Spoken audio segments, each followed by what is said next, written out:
Good morning mga kadakers, good morning. Bago po ang lahat, please subscribe to my YouTube channel, Dak33.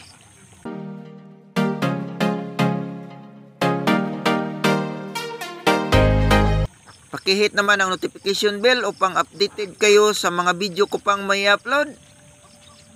Mga kadakers, ngayon lang po ang pizza na walang araw.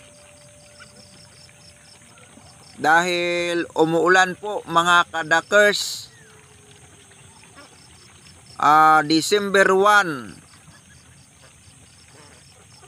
Advance Merry Christmas po sa inyong lahat. Sa mga nais po mag-alaga ng itik, ito po yung panahon na mahirap sa pagbabantay ng itik dahil maginaw po. Ngunit ang ating mga alagang itik ay natuwa dahil marami silang makakain, at kung inyong makikita mga kadakers, busog na yan sila mga kadakers. Wala pang isang oras, busog na dahil maraming kuhol at maraming palay. So yung mga palay dyan, nalalanta lang. Yung mga kuhol na maliliit, lumabas na po sila dahil marami na pong tubig. So hindi po yung mga alagang itik natin umitlog doon sa original na breaking po, dahil nung nag-harvest time walang tubig dahil hindi umuulan. So ngayon ang panahon na kanilang pangingitlog dahil sa yung sagibo ay na hinog na. So sayang hindi po sila nangitlog kaagad dahil walang tubig talaga mga kadakers.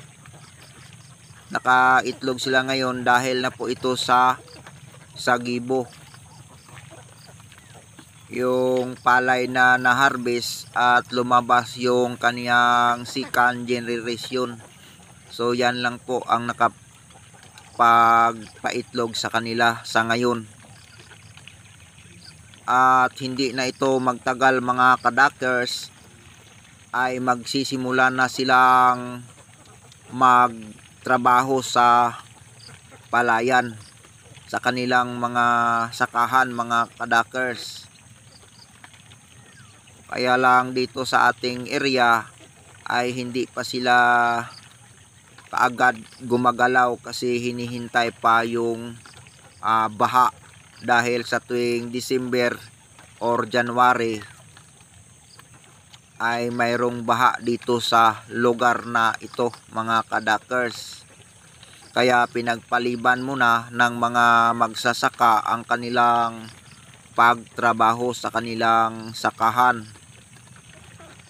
Tayo naman mga kadakers, 2 buwan lang ang ininghingi ko dito na sila ay bumuelo ng pangingitlog.